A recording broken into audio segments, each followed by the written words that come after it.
Good afternoon, ladies and gentlemen. Today I've been asked to speak from the perspective of a local authority and to present some of the experiences and benefits plus implications of having a World Heritage Site for the past 20 years as we do in County Meath. What I'm going to do is I'm going to spend a few moments you've heard a lot about outstanding universal value in the previous talks, and I'm going to say that how that is represented at Brúnaibhóinne. I'm also then going to look at the role of the local authority in the context of World Heritage. And then I want to spend some time looking at both the benefits and the implications of, in practical terms, having a World Heritage Site within your administrative areas. The World Heritage Site of Brúnaibhóinne consists of a core containing the three main prehistoric sites of Newgrange, Meath and Gaeltacht, and also a buffer zone which cumulatively extends to 3,300 hectares, of which approximately 43 hectares is state-owned and managed by the Office of Public Works, who provide the visitor facilities to the monuments. The core area is located exclusively within the administrative areas of Meath County Council, while part of the northern buffer zone extends into County Louth. And in that context, Louth County Council also have a role to play in its management. You've all heard that to actually be inscribed on a World Heritage List, the site has to be deemed of outstanding universal value. And in practical terms, this means that a site must meet at least one of the 10 criteria as set out in the operational guidelines for the implementation of the convention. And in the case of the archaeological ensemble of the Bend of the Boyne or Brúnaibhóinne, it was judged to have outstanding universal value by meeting 3 of the 6 criteria which related to cultural heritage sites listed at the time of its inscription, which was back in 1993. In that it represented a masterpiece of human creative genius, it bears a unique or at least exceptional testimony to a cultural tradition or to a civilization which is living or has disappeared, and it also represents an outstanding example of a type of building, architecture or technology. In terms of what that meant and what that kind of translates to, in the World Heritage Site of Brúnaibhóinne, the largest, most important collection of megalithic art exists in Europe. So it's the most important site in Europe in that context. More importantly, though, is that it has, or equally importantly, it has a concentration of social, economic, and a density of monuments that go back from a long settlement period continuity, and that makes it one of the most richest archaeological landscapes in Europe. And lastly, for the third criteria, is that the passage grave here is brought to its finest expression, and it's a feature of, again, outstanding importance in prehistoric Europe and beyond. And as you've heard already from the previous speakers, the fact of having a site on the list means that it is so exceptional that it transcends national boundaries and is deemed to be of common importance for present and future generations of all humanity. So in that context, the permanent protection of this heritage is of the highest importance to the international community as a whole. And places such as, you've seen a lot of the slides this morning, as unique as the Serengeti, the pyramids of Egypt, the Great Barrier Reef, the cathedrals of Latin America, these all make up the World Heritage List. And Brúnaibhóinne, therefore, is an amazing company, but it's also an amazing site on a world scale. It's older than the pyramids. It is a site that Meath and Irish people are very proud of and hold very dear to their hearts. The area of the World Heritage Site is primarily agricultural, with a farming tradition that spans back 6,000 years. And it's really testament to that the survival of the monuments within that landscape is testament to the tradition and respect shown by generations of farming families in County Meath and in Brúnaibhóinne. And that continues to this day. Like I said, it's principally a farming landscape, and it continues to be farmed in an appropriate way to this day. The role of local authorities in the context of World Heritage Sites, I want to talk to you a little bit about now. Local authorities in themselves, they're multi-purpose bodies. We're responsible for a range of functions and we're also responsible for delivering an extensive range of public services, from housing, from planning, roads and transportation, water supply and sewage, environmental protection, including rivers and lakes and noise, also for providing recreational facilities and amenities for the communities that we serve, and we have responsibilities in relation to agriculture, education and health. And in the context of all of that, we also obviously have responsibilities in meeting our statutory obligations in relation to the protection of heritage, and also for those of us who have a World Heritage Sites, meeting our international responsibilities and obligations for having World Heritage Sites within our jurisdictions. And this can be a challenging process. It can be onerous on local authorities. And it also must be seen that, as what the local authorities have, is that we must be seen in the context of balancing all of this, that we have to balance the sustainable development of the area and the needs of the people that we serve, while also, at the same time, ensuring that we meet our obligations and responsibilities of having a UNESCO World Heritage Site. And that in doing this, the Council acts in accordance with the relevant guidelines, national legislation, and also that in doing that, we ensure that the integrity of the site is maintained. A fundamental role of the democratically elected local government is the representation of local communities, voicing local concerns, and also responding to local needs. And however, as we've seen this morning, again, it's a juxtaposition of this, but that World Heritage Sites are primarily viewed in an international context rather than a local context. As Professor Phillips and previous speakers have already outlined, this is both an honour and an obligation. In relation to the convention itself, for each property on the list, it has to have a statement of outstanding universal value. And this is a key document, and it's a key reference point when looking at managing change in this area and using it as a key reference for the future effective protection and management of this area. For the older sites that were nominated, the state priorities were asked to submit retrospective statements of outstanding universal value. And the statement was adopted for the World Heritage Site of Brunebonia at the World Heritage Committee recent meeting in June in Cambodia. And that's, again, a document now that's available on the UNESCO website, and it's inscribed, again, in terms what is the outstanding universal value of the site. I suppose most of you here this morning, or a lot of you here this morning, want to kind of know really in terms of practical terms, what implications what does it mean to have a World Heritage Site within your area? The protection and management of Brunebonia is provided by a lot of national existing legislation in terms of National Monuments Act, in terms of looking at, we have various EU designations, SACs and SPAs. So it's important to state that within that context, there is an existing framework within which World Heritage Sites exist, and indeed a lot of your tentative lists are already covered by similar statutory provisions. But from the local authority perspective, what we're looking at specifically, and what I want to talk to you a little bit more about today, is how we deal with the World Heritage Site in the context of our Planning and Development Act, and I suppose how we've applied that, specifically in the case of Brunebonia. We've just, within about the last 9 months, adopted a new county development plan for County Meath.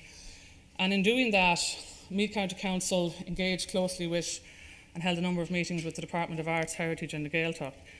And that really provided the policy framework within the World Heritage Site. And it's the policy framework against which individual planning applications are assessed. And our new current plan was adopted in December 2012, and it sets out the objectives for conservation and management of the World Heritage Site. Is development allowed within the World Heritage Site? Yes, it is. Is there a kind of a strict planning control in which that allows? That's also true. From activities within, and I suppose, and again, it's to state that we're looking at activities that come under the planning code. In terms of local needs and in terms of looking at rural housing and accommodating rural housing within the World Heritage Site, we're looking at considering individual applications for those involved in full-time agriculture who do not own land outside of the UNESCO World Heritage Site.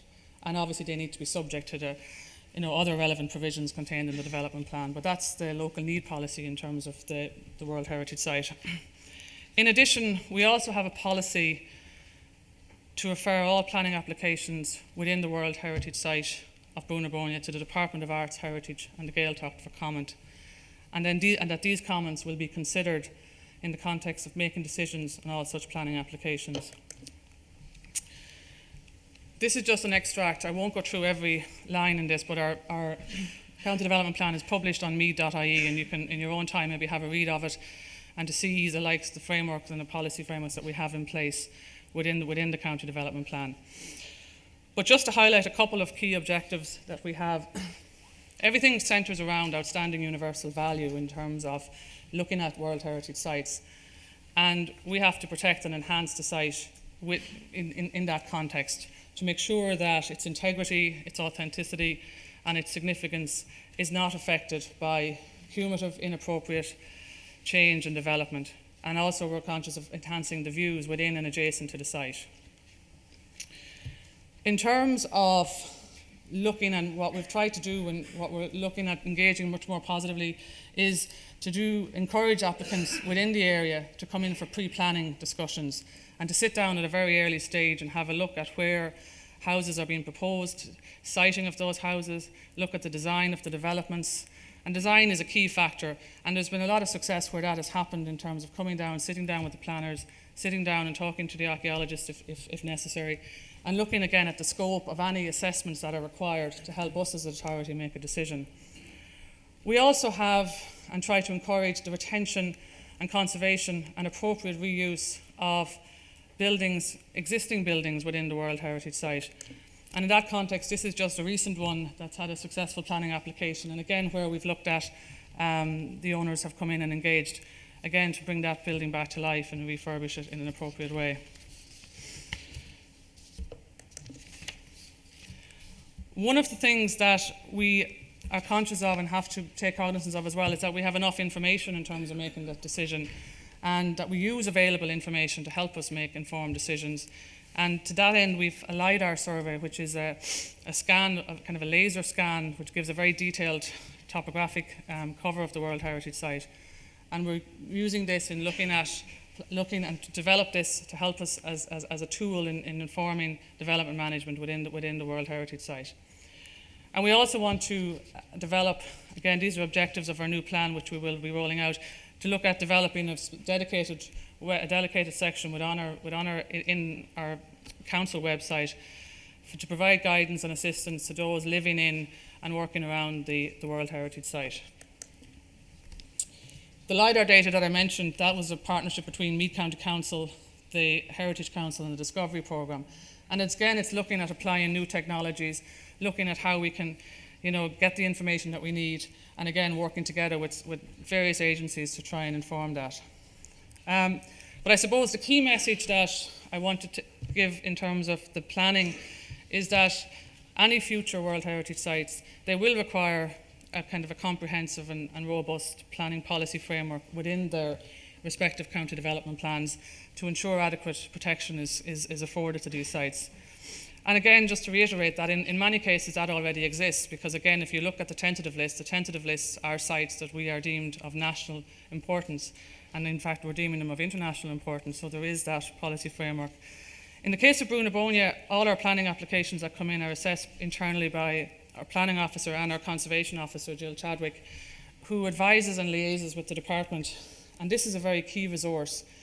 And it's important that local authorities have the necessary technical in-house skills or access to those skills to properly assess planning applications. And in this regard, I think there may be skills deficits in many planning authorities, for example, in the area of landscape architecture. And a shared services protocol between councils might be a good solution to try and address this issue in a positive manner.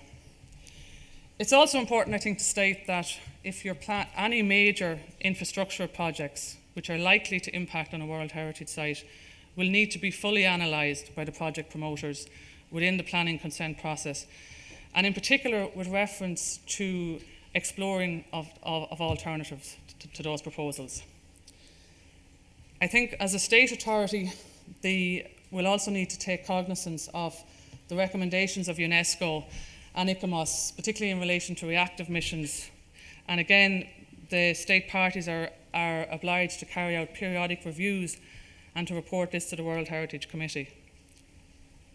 And a key aspect of World Heritage Sites and the success of World Heritage Sites is having a good management plan in place for these sites. It's a requirement of the World Heritage Convention that the sites have a management plan. The first management plan, and to date the only management plan for the Brúna Bóinne, was published in December 2002 by the then Department of Environment, Heritage and Local Government, following a process of engagement and consultation. And the purpose of that plan is to set out and address many complex issues that arise in the management of an important site like Brúna Bóinne. And the aim of the plan is to provide a clear strategy for managing the area so that the priorities may be set that are achievable within the given resources. In accordance with the recommendations of the UNESCO mission to Brúna Bóinne in 2004, the management plan was appended and formed part of the 2007 to 2013 County Development Plan. And then this was carried through to the new Meath County Development Plan for 2013 to 2019. A review of the existing plan was commenced in May 2011 by the Department of Arts, Heritage and the Gaeltacht. A steering group has been established and consists of representatives from Meath and Louth County Councils, state agencies, local interest groups and stakeholders, and is chaired by the department, and a number of meetings have been held to advance this process. The department published a consultation paper and invited written submissions, and the preparation of the new plan is ongoing at present, and Meath County Council would strongly support its conclusion and publication as soon as possible. And when that happens, it's our intention as a planning authority to propose a variation for the county development plan to incorporate the revised Brúna Bóinne management plan when completed. However, I think I have to say it's important that for the management plan to be really effective, it'll need to be accompanied by a package of measures and an implementation structure involving the local community and all relevant players to deliver on the objectives that were agreed and placed within the context of the plan. And I think a dedicated coordinator to facilitate the implementation of the plan with a steering group who again would liaise with the local agencies, the local community, is really, really key to its success. Another key area of the World Heritage Site is to understand that the understanding of these sites is continually evolving as new information and research emerges. There's a history of research in the Boyne Valley going back close on 300 years. And internationally, the publication of a research framework for World Heritage Sites is seen as best practice. And to that end, in 2009, the Heritage Council facilitated and published the first Brúna Bóinne research framework, coordinated by Jessica Smith. And that document pulled together and looked at it began with an analysis, an assessment of the resource, a setting out of the research agenda, and also a research strategy. And each section was completed through a series of public consultations and engagements.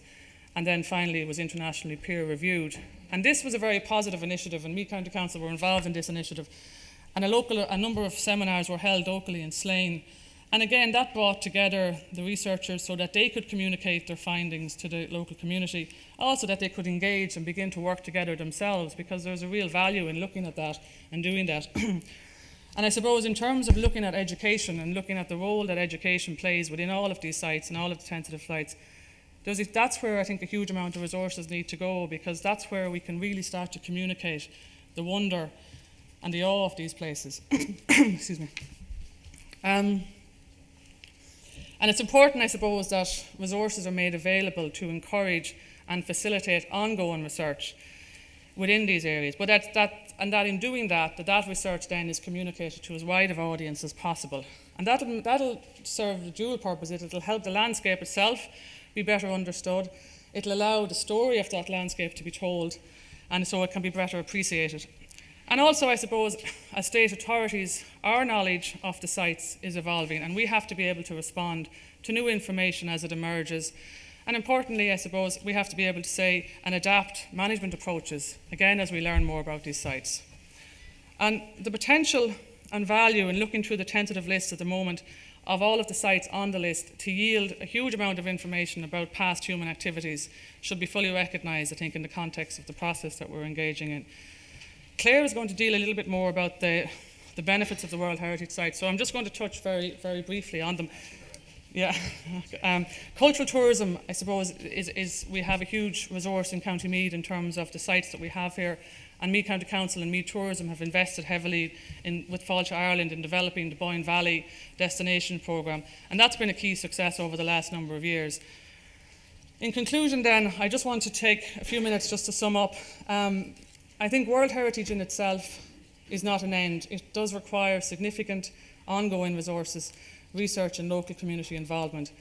I think it's important to have discussions about why we seek to nominate new sites. Do we have a common understanding of what that involves and expectations of what it will entail? I think we need an effective management and leadership to be shown in terms of the management structures that need to be put in place and participatory local forums so that everyone's voice can be heard and that we can try and move forward. I think we also need a much more proactive approach so that to significant historic sites and landscapes, so that their full economic, educational and social benefits may be realised, principally, and may be realised for the benefit of the local community and local enterprises. And I think we should look at opportunities for funding mechanisms for these sites and to secure the implementations of management plans when they're put in place, and particularly, for example, EU incentives in the context of CAP reforms, looking at the Rural Development Programme. So again, we can demonstrate how these sites can deliver economic benefit on the ground. I think future agri-environmental schemes should support landowners and farmers for their continued management of the landscape, and that's been done to great effect in the Burren. And also I think that local authorities have a key role to play in raising awareness and value of our heritage, and that the work that's done through the County Heritage Forums and the County Heritage Plans, again, that's very important as a process of engagement and dialogue with local communities and should continue. And I think that will complement and assist all of these sites into the future. Thank you.